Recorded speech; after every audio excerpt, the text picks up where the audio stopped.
నమస్కారం welcome to Shilpa TV news ముందుగా headlines SHG bank linkage లక్ష్యాన్ని ఛేదించాలని సంబంధిత అధికారులను ఆదేశించిన జిల్లా కలెక్టర్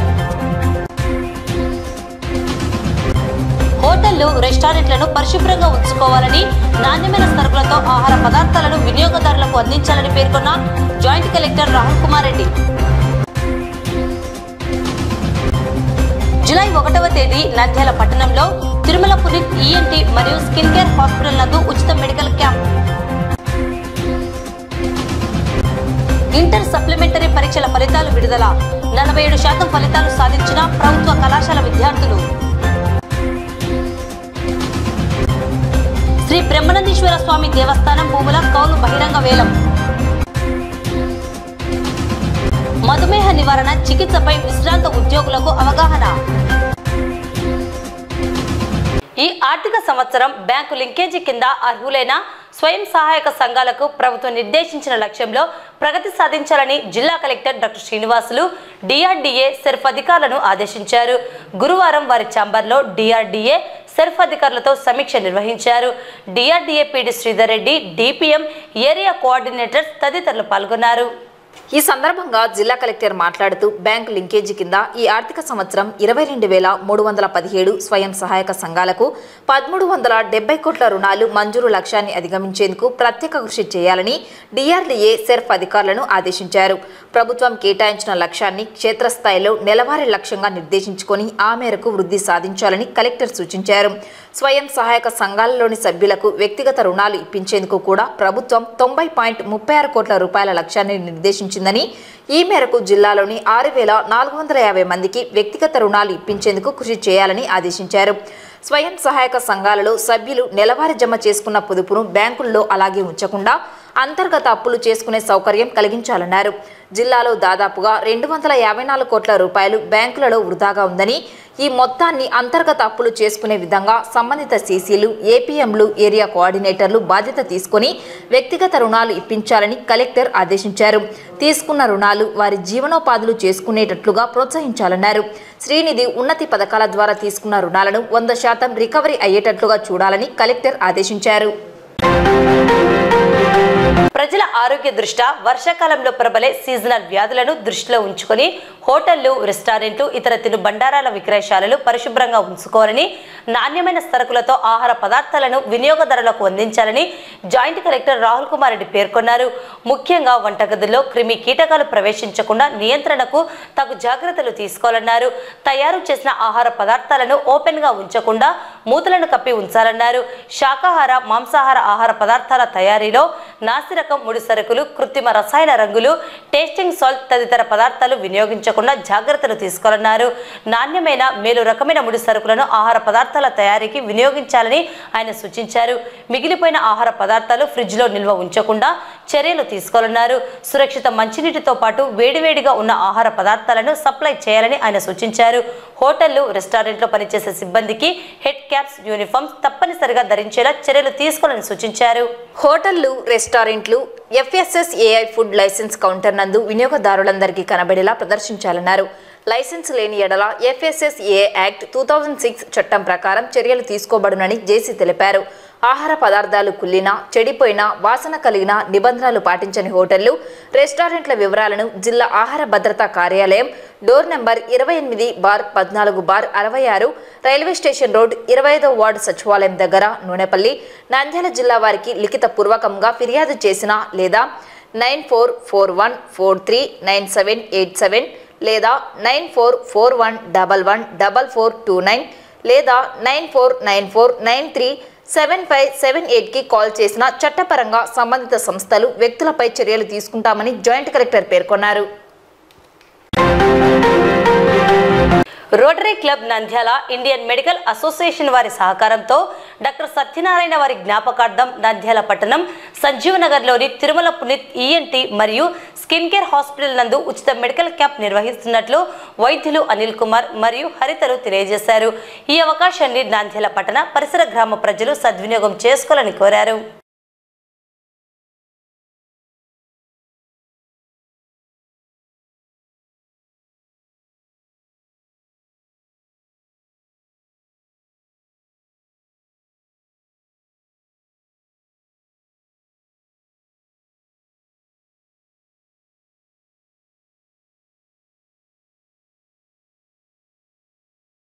మా నాన్నగారు డాక్టర్ వి సత్యనారాయణరావు గారు మొదటి ఈఎన్టీ సర్జన్ నంద్యాలలో.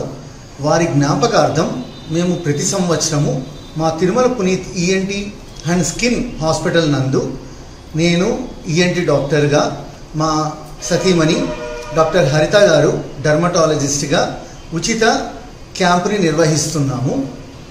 ఇది జూలై 1వ తారీఖు సోమవారము 9 గంటల నుంచి సాయంత్రం 5 గంటల వరకు ఉచితంగా మేము వారి పేషెంట్స్ని చూసి వారికి తగిన సూచనలు ఇచ్చి వారికి కావాల్సిన మెడిసిన్స్ని కూడా ఉచితంగా ఇవ్వాలని నిశ్చయించుకున్నాము.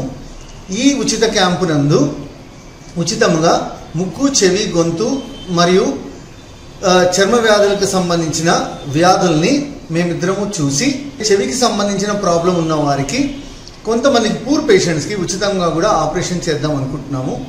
మరియు వినికిడి లోపం ఉన్న వారికి సోమవారము మరియు మంగళవారం అంటే 2 దినాలు ఉచితంగా వినికిడి పరీక్షలు నిర్వహిస్తాము హాస్పిటల్ నందు.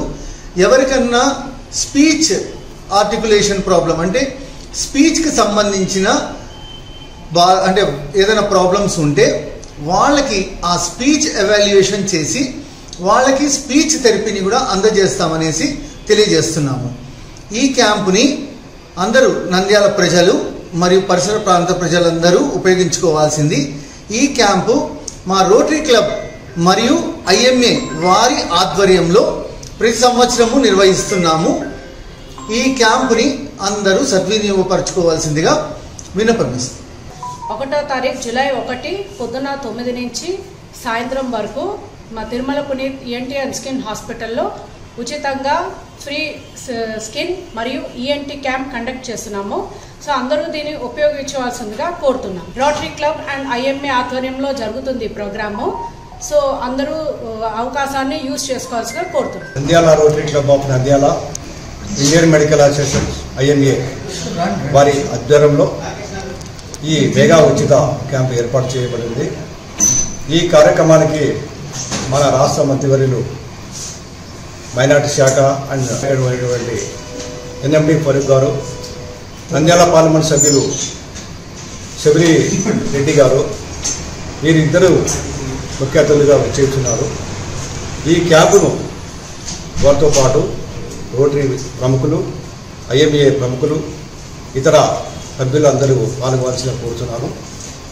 ఈ క్యాంపు డాక్టర్ అనిల్ గారు, హరిత గారు దాదాపు 15 సంవత్సరాల నుంచి రోటరీ క్లబ్లో ఉండడం మా గర్వకారణం. మేము వారికి అభినందిస్తున్నాము, వారికి ధన్యవాదాలు తెలుపుతున్నాము. ఎందుకంటే ప్రతి సంవత్సరం జూలై 1 డాక్టర్స్ డే సందర్భంగా వారు సమయం వెచ్చించి వాళ్ళ నాన్న జ్ఞాపకార్థం ఉచిత సేవ మరియు మందులు, అవసరమైతే పేదవారికి 1-2 ఆపరేషన్ చేయడం జరుగుతుంది. కాబట్టి ఈ అవకాశాన్ని ప్రతి ఒక్కరూ సద్వినియోగం చేయవలసిందిగా కోరుతున్నాను. తాజాగా విడుదల చేసిన ఇంటర్మీడియట్ సప్లిమెంటరీ ఫలితాల్లో నంద్యాల జిల్లాకు సంబంధించి 38% విద్యార్థులు పాస్ కావడం జరిగిందని, అలాగే ప్రభుత్వ కళాశాలకు చెందిన విద్యార్థులు 47% మంది పాస్ అయ్యారని నంద్యాల జిల్లా ఇంటర్మీడియట్ విద్యాశాఖ అధికారిని సునీత వెల్లడించారు. ఇంటర్ అడ్మిషన్లు ఈ నెల 15వ తేదీ నుండి ప్రారంభమయ్యాయని, అన్ని ప్రభుత్వ జూనియర్ కళాశాలల్లో మెరుగైన వసతులు, అనుభవం కలిగిన అధ్యాపక బృందం ఉందని, తల్లిదండ్రులు తమ పిల్లల భవిష్యత్తుకు మంచి నిర్ణయం తీసుకోవాలని కోరారు.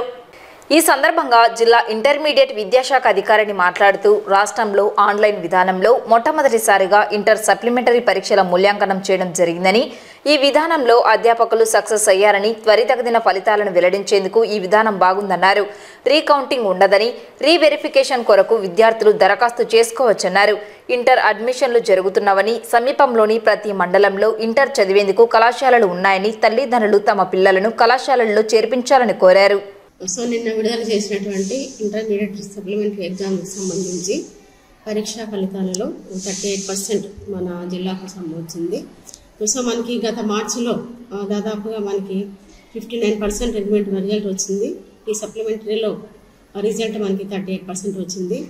సో ఇందులో ముఖ్యంగా మనకి గవర్నమెంట్ కళాశాల తీసుకున్నట్టయితే మనకి 47% ఉత్తీర్ణత సాధించారు. సో మనకి దాదాపుగా గవర్నమెంట్ కళాశాలలో అయితే మనకి ఈసారి ఉత్తీర్ణత శాతం బాగా పెరిగిందని చెప్పవచ్చు. సో ఇందుకు కృషి చేసినటువంటి అధ్యాపకులందరికీ కూడా ప్రిన్సిపాల్స్కి అందరికీ కూడా ధన్యవాదాలు తెలియజేస్తున్నాము. ముఖ్యంగా ఈ యొక్క సప్లిమెంటరీ ఎగ్జామినేషన్స్ సంబంధించి మన స్టేట్లో మొట్టమొదటిసారిగా ఆన్లైన్ వాల్యుయేషన్ జరగడం జరిగింది. మొట్టమొదటిసారిగా మన గౌరవ కమిషనర్ గారు ఈ యొక్క పద్ధతి ద్వారా సప్లిమెంటరీ ఎగ్జామినేషన్స్కి ఇంప్లిమెంట్ చేయడం జరిగింది. సో నిర్ణీత కాలంలోనే సో ఈ యొక్క ప్రాసెస్ కొత్తది అయినప్పటికీ కూడా సో జిల్లా వ్యాప్తంగా రాష్ట్ర వ్యాప్తంగా అందరూ అధ్యాపకులందరూ కూడా ఇన్వాల్వ్ అయ్యి సో ఈ ఆన్లైన్ వాల్యుయేషన్ ద్వారా మనకి ఈ యొక్క ప్రాసెస్ని కంప్లీట్ చేయడం జరిగింది. సో మొన్నటితో మనకంటే 25కి ఫస్ట్ ఇయర్కి సంబంధించి వాల్యుయేషన్ కంప్లీట్ అయ్యింది. సో 26నే మనకి రిజల్ట్ అనేది అనౌన్స్ చేయడం జరిగింది. బట్ ఆన్లైన్ వాల్యుయేషన్ ద్వారా త్వరితగతిన ఇక వెంటనే అంటే మూల్యాంకనం అయిపోతూనే వెంటనే రిజల్ట్ రావడం అనేది ఇది ఒక శుభ పరిణామంగా చెప్పచ్చు. ముఖ్యంగా ఈ యొక్క ఆన్లైన్ వాల్యుయేషన్ ద్వారా మనకి రీటోటలింగ్ దాంట్లో ఎటువంటి ఫాల్స్ అనేటువంటివి జరగవు. ఎందుకంటే తప్పనిసరిగా ఆ యొక్క టోటల్ మార్క్స్ అనేటువంటిది సిస్టమే తీసుకుంటుంది కాబట్టి టోటల్ మిస్టేక్స్ అనేటువంటివి జరగదు. సో కాబట్టి ఈసారి మనకి రీకౌంటింగ్ కూడా ఉండదు అని తెలుపవచ్చు. సో కావాల్సినటువంటి విద్యార్థులు రీవెరిఫికేషన్ ద్వారా మాత్రమే సో వాళ్ళ యొక్క మార్క్స్ని మళ్ళీ వెరిఫై చేసుకోవడానికి అవకాశం ఉంటుంది. రీటోటలింగ్ అనేటువంటిది ఉండదు. అదేవిధంగానే ఈ సంవత్సరం మనకి అడ్మిషన్స్ స్టార్ట్ అయినాయి. మనకి 15th నుంచి కూడా అడ్మిషన్స్ స్టార్ట్ కావడం జరిగింది. సో కాబట్టి 10th రిజల్ట్ సప్లిమెంటరీ రిజల్ట్ కూడా నిన్ననే రావడం జరిగింది. కాబట్టి సో 10th క్లాస్ పాస్ అయినటువంటి విద్యార్థులందరికీ కూడా ఈ సందర్భంగా మనకి తెలియజేస్తున్నాను. సో గవర్నమెంట్ కళాశాలలో సో చాలా మెరుగైనటువంటి వసతులు కల్పించబడినాయి. అదేవిధంగానే సో మంచి అనుభవజ్ఞులైనటువంటి అధ్యాపక బృందం కూడా ఉంది. సో కాబట్టి మీ పిల్లలను సమీప గవర్నమెంట్ కళాశాలలో చేర్పించే వాళ్ళ యొక్క భవిష్యత్తుకు నాంది పలకాలని తెలియజేస్తున్నాను. సో ముఖ్యంగా తల్లిదండ్రులకి అంటే 10th పాస్ అయినటువంటి తల్లిదండ్రులకు ఈ సందర్భంగా నేను తెలియజేస్తున్నాను. సో ఖచ్చితంగా మీరు గవర్నమెంట్ కళాశాలలో చేర్పించండి. సో పల్లెల్లో ఉన్నటువంటి పిల్లలైనా కూడా ప్రతి మండలంలో కూడా కళాశాల ఉంది కాబట్టి వాళ్ళ చదువుకు ఎటువంటి ఆటంకం కలగకుండా చేర్పించండి. తర్వాత ఇంటర్ పాస్ అయినటువంటి విద్యార్థులకు తల్లిదండ్రులకు తెలియజేస్తున్నాను ఈ సందర్భంగా. సో ఖచ్చితంగా మీరందరూ కూడా ఫర్దర్గా ఎడ్యుకేషన్ అనేది కూడా కంప్లీట్ కావాల్సిందిగా తెలియజేస్తున్నాను. మీరు డిగ్రీ కానీ ఏదైనా ప్రొఫెషనల్ కోర్స్ కావాల్సిన తప్పనిసరిగా మీ పిల్లలను చేర్పించండి. వారి యొక్క ఉజ్వల భవిష్యత్తుకు బంగారు బాటలు వేయాలని మీ తల్లిదండ్రులకు విజ్ఞప్తి చేస్తున్నాను. ముఖ్యంగా మనకి అమ్మాయిలకు విషయానికి వచ్చినట్లయితే తల్లిదండ్రులు మామూలుగా ఇంటర్మీడియట్ పాస్ అవుతూనే వాళ్ళు డ్రాప్ చేయడం కానీ 10th పాస్ అవుతూనే డ్రాప్ చేయడం కానీ సో మనకి ముఖ్యంగా పల్లెలు ఈ విధంగా చేస్తూ ఉంటారు. సో మీరు 10th వరకు విద్యార్థులను మీ పిల్లలు చదివించినా కూడా అది మనకి బూడిదలో పోసిన పన్నీరు అవుతుంది. ఎందుకంటే 10th క్లాస్తో మనకి వాటి ఎటువంటి ఉపాధి అవకాశాలు వాళ్ళకి కల్పించలేరు. కాబట్టి ఖచ్చితంగా వాళ్ళని ఉన్నత చదువులు చదివించాలి, ఇంటర్మీడియట్ కోర్సులు చదివించాలి, తర్వాత ప్రొఫెషనల్ కోర్సు చదివించాలి. అప్పుడే వారి యొక్క బంగారు భవిష్యత్తుకు మీరు బాటలు వేసినట్లు అవుతారు. కాబట్టి తల్లిదండ్రులకు నా యొక్క ముఖ్యమైనటువంటి విజ్ఞప్తి, మీ విద్యార్థులను మీరు ఎటువంటి పరిస్థితులలో చదువుల మధ్యలో మాన్పించకుండా అందరినీ కూడా మీరు ప్రోత్సహించవలసిందిగా ఈ సందర్భంగా తెలియజేస్తున్నాను. సో ముఖ్యంగా మరొకసారి అందరికీ విజ్ఞప్తి చేస్తున్నాను. ప్రతి మండలంలో కూడా గవర్నమెంట్ కాలేజెస్ ఉన్నాయి. సో కాబట్టి మీకు ఫీజుల భారం ఉండదు. కాబట్టి మీ పిల్లలను సమీప గవర్నమెంట్ కళాశాలలో చేర్పించవలసిందిగా ఈ సందర్భంగా తెలియజేస్తున్నాను. Thank you. నంద్యాల పట్టణంలో వెలిసిన శ్రీ బ్రహ్మనందీశ్వర స్వామి దేవస్థానంకు చెందిన భూముల కౌలు బహిరంగ వేలం గురువారం ఆలయ కార్యనిర్వహణ అధికారి రామాంజనేయులు ఆధ్వర్యంలో నిర్వహించడం జరిగింది. గత సంవత్సరం ఆలయానికి చెందిన 28 ఎకరాల 34 సెంట్ల భూమికి గాను 2,20,000 రూపాయలు కౌలు రాగా ఈ సంవత్సరం 3,40,000 కౌలు ఇచ్చుటకు పాటదారులు వేలం పాడారని అధికారులు తెలిపారు. గత సంవత్సరం కన్నా ఈ సంవత్సరం 1,20,000 అదనపు ఆదాయం రావడం జరిగిందని తెలిపారు. వేలంపాట సందర్భంగా ఎటువంటి అవాంఛనీయ సంఘటనలు జరగకుండా పోలీసు బందోబస్తు ఏర్పాటు చేయడం జరిగింది.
బ్రహ్మానందేశ్వర స్వామి దేవస్థానం చెందిన భూములను ఈరోజు బహిరంగ వేలంలో గుత్తలకు ఇవ్వడం జరిగినది.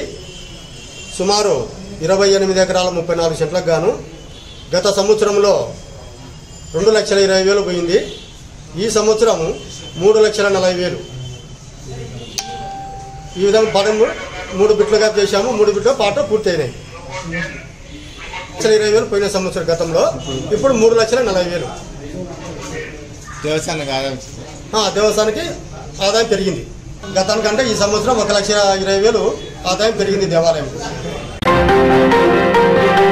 హర్ సెల్ఫ్ సొసైటీ 40వ వార్షికోత్సవం సందర్భంగా నంద్యాల తహసీల్దార్ కార్యాలయం వెనుక భాగంలోని నంద్యాల జిల్లా పెన్షనర్స్ అసోసియేషన్ కార్యాలయ భవనంలో గురువారం ఆంధ్రప్రదేశ్ వాలంటీర్ హెల్త్ అసోసియేషన్ వారి సౌజన్యంతో మధుమేహ నివారణ చికిత్సపై అవగాహన కార్యక్రమం నిర్వహించడం జరిగింది.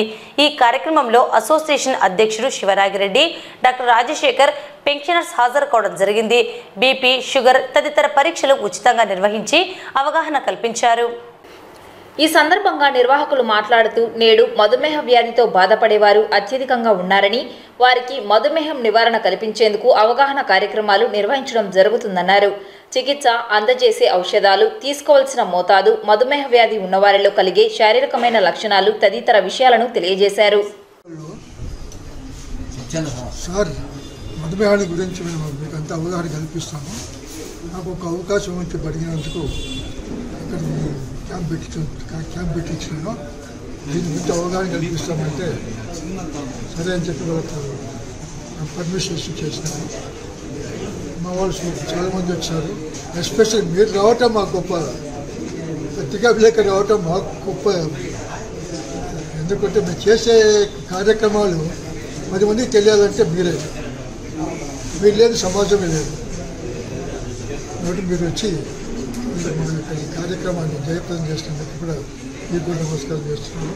ఒక పెద్ద స్వచ్ఛంద సంస్థ, దీని తరఫున ముఖ్యంగా ఆరోగ్య సంబంధమైనటువంటి విషయాలను తీసుకొని అక్కడ ఉన్న సభ్యులందరూ ఇప్పుడు సుమారు 31 మంది ఎన్జిఓస్ ఉన్నారు. అక్కడ అందరం కలిసి అప్పుడప్పుడు అంటే సంవత్సరం పొడవునా కొన్ని కార్యక్రమాలు చేస్తుంటాం. అందులో భాగంగా ఈ మధుమేహ వ్యాధి యొక్క నివారణ, దాని యొక్క చికిత్సపై అవగాహన సదస్సు ముఖ్యంగా విశ్రాంత ఉద్యోగులకు అందరికీ చేపించాలనే ఉద్దేశంతో గత professor of medicine Mamata medical college Bachupally Hyderabad నుంచి వచ్చాను. ప్రజల్లో షుగర్ గురించి తెలుసు, కానీ ఆ షుగర్ కంట్రోల్ చేసి ఇన్సులిన్ అనేది మన శరీరంలో ఉంది అనే విషయం చాలామందికి తెలియట్లేదు. డాక్టర్స్ కూడా చాలామందికి తెలియక ఎంతసేపు షుగర్ గురించి HbA1c random blood sugar check చేస్తున్నాం, కానీ మన శరీరంలోనే మనకి ఇన్సులిన్ ఉంది. దాని ద్వారా మన షుగర్ తగ్గించుకుంటే దాని నుంచి కిడ్నీ ప్రాబ్లం కానీ, హార్ట్ అటాక్ కానీ, ఒబిసిటీ, పక్షవాతం, క్యాన్సరు, ఇన్ఫర్టిలిటీ, ఎన్ని రోగాలు కూడా కంట్రోల్ చేయొచ్చు. కాబట్టి ఈరోజు ప్రజల్లో నుంచే ఇది ఒక రెవల్యూషన్ రావాలని, ప్రజల్లోంచే ఈ చైతన్యం రావాలని, ప్రజలకి ఇన్సులిన్ గురించి అవగాహన కల్పించాలని హైదరాబాద్ నుంచి ఇక్కడికి వచ్చాను. నాకు ఈ అవకాశం ఇచ్చిన మా రాజశేఖర్ గారికి, తర్వాత మన పెన్షన్ అసోసియేషన్ ప్రెసిడెంట్ గారికి, మన సంఘానికి మరి థ్యాంక్స్ చెప్పుకుంటూ సెలవు తీసుకుంటాం. ఆంధ్రప్రదేశ్ హెల్త్ వాలంటీర్స్ అసోసియేషన్ తరఫున ఆంధ్రదేశ వ్యాప్తంగా ఈ యొక్క హెల్త్ అవేర్నెస్ కార్యక్రమాలు జరుగుతున్నాయి. ఇందులో భాగంగా ఈనాడు హర్ సెల్ఫ్ అధినేత డాక్టర్ రాజశేఖర్ గారి ఆధ్వర్యంలో ఈ యొక్క ఉచిత షుగర్ వైద్య శిబిరము నిర్వహిస్తున్నారు. ఇందులో ఈ యొక్క మధుమేహ వ్యాధి పైన అవగాహన కల్పించడము, నియంత్రణ పద్ధతులపైన అవగాహన కల్పించడమే ఈ యొక్క సమావేశం యొక్క క్యాంప్ యొక్క ప్రధాన ఉద్దేశమని తెలియజేస్తున్నాను. వాలంటీర్స్ స్వచ్ఛంద సంస్థ మా పెన్షనర్ ఆఫీస్ భవనమునందు ఈ ఉచిత మధుమేహం సంబంధించినటువంటి వ్యాధి నిర్ధారణ కొరకు, వ్యాధి యొక్క బాగు కొరకు, వ్యాధులు రాకుండా నివారణ కొరకు వాళ్ళు చెప్తా ఉన్నారు. అది ఏర్పాటు చేయడం, ఈ కార్యక్రమం ఏర్పాటు చేయడం చాలా సంతోషకరమైన విషయము. దీని గురించి చాలా అవగాహన, ఎక్సర్సైజ్ ముఖ్యంగా అవసరం ఉంది. ఒకవేళ ఎక్సర్సైజ్ చేయకుండా నడచలేని వాళ్ళు ఉంటారు, వాళ్ళకు యోగా చాలా ఇంపార్టెంట్. యోగాలో దాంట్లో ఈ షుగర్ కంట్రోల్కు అర్ధ మత్స్యేంద్రాసనం అని ఒక ఆసనం, ఆ ఆసనం చేస్తే పొద్దున మధ్యాహ్నం సాయంత్రం చేస్తే సాధారణంగా అది షుగర్ కంట్రోల్కి వస్తుంది. మామూలుగా అదే సార్ చెప్తున్నట్టు కొంతమంది డాక్టర్లు ఉంటుంది, అది నార్మల్ ఉంటుంది. ఇంకా పైన కూడా ఉండొచ్చు అని చెప్పి అంటున్నారు. ఏజ్ని బట్టి 70, 20 నుండి అయితే 200 లోపల ఉండొచ్చు అని కూడా అంటున్నారు. కాబట్టి దాని గురించి మన ఆహార నియమాలు చూసుకోవాలి. మన పెన్షనర్స్ ఆఫీసులో వాళ్ళు మన రాజశేఖర్ గారు ఈరోజు ఏర్పాటు చేయడము, ఈ వాలంటీర్ యొక్క సహకారంతో చాలా ధన్యవాదాలు తెలుపుతూ ఇటువంటి కార్యక్రమాన్ని ఇంకా చేయాలని చెప్పి కోరుకుంటూ హెల్త్ సొసైటీ వారు ఈ డయాబెటీస్ నివారణ ప్రికాషన్స్ గురించి ఈ రిటైర్డ్ పెన్షనర్స్కి అందరికీ అవగాహన కార్యక్రమం నిర్వహించడం జరుగుతున్నది. ఈ ఆంధ్రప్రదేశ్ వాలంటీర్ అసోసియేషన్ ఉమ్మడి ఆంధ్రప్రదేశ్లో 1971లో రిజిస్టర్ అయ్యి దాదాపుగా 50 సంవత్సరాలు అయింది. మళ్ళీ ఉమ్మడి ఆంధ్రప్రదేశ్ ఉన్నప్పుడు మళ్ళీ నెక్స్ట్ ఇప్పుడు దాన్ని మన స్టేట్ బైఫికేషన్ తర్వాత విజయవాడకు మార్చడం జరిగింది. అక్కడ నుంచి ఈ ఆంధ్రప్రదేశ్ వాలంటీర్ అసోసియేషన్ దాదాపుగా ఎన్జిఓస్ దీంట్లో 300 మంది ఎన్జిఓస్ అంటే వాలంటీర్ ఆర్గనైజేషన్స్ ఉండడం జరుగుతుంది. సభ్యత్వం తీసుకొని ఉన్నారు. అందులో రాజశేఖర్ గారు, నేను అందరం మెంబర్స్గా ఉన్నాం స్టేట్ బాడీలో. అందుకు దీన్ని ఏపీ స్టేట్ వైడ్గా ఆరోగ్యపరంగా అయితేమి, ఈ వాష్ ప్రోగ్రామ్స్ అయితేమి, పిల్లలకు అవగాహన కార్యక్రమము, అలాగే ఈ స్టూడెంట్స్కు అందరికీ అవగాహన కార్యక్రమం నిర్వహించి జరుగుతున్నది. సో ఈరోజు ఈ కార్యక్రమానికి వచ్చిన ముఖ్య అతిథులు డాక్టర్ సుధీర్ హైదరాబాద్ నుంచి రావడం జరిగింది. ఆయన వచ్చిన తర్వాత ఈ కార్యక్రమంకు ముఖ్యంగా ఈ డయాబెటీస్ ఎలా కాపాడుకోవాలని వార్తలు ముగించే ముందు ముఖ్యాంశాలు మరోసారి. ఎస్హెచ్జి బ్యాంకు లింకేజీ లక్ష్యాన్ని ఛేదించాలని సంబంధిత అధికారులను ఆదేశించిన జిల్లా కలెక్టర్. హోటళ్లు, రెస్టారెంట్లను పరిశుభ్రంగా ఉంచుకోవాలని, నాణ్యమైన సరుకులతో ఆహార పదార్థాలను వినియోగదారులకు అందించాలని పేర్కొన్న joint collector Rahul Kumar Reddy. July 1వ తేదీ నంద్యాల పట్టణంలో తిరుమల పునీత్ ఈఎన్టీ మరియు స్కిన్ కేర్ హాస్పిటల్ నందు ఉచిత మెడికల్ క్యాంప్. ఇంటర్ సప్లిమెంటరీ పరీక్షల ఫలితాలు విడుదల. 47% ఫలితాలు సాధించిన ప్రభుత్వ కళాశాల విద్యార్థులు. శ్రీ బ్రహ్మనందీశ్వర స్వామి దేవస్థానం భూముల కౌలు బహిరంగ వేలం. మధుమేహ నివారణ చికిత్సపై విశ్రాంత ఉద్యోగులకు అవగాహన. ఈ వార్తలు ఇంతటితో సమాప్తం. నమస్కారం.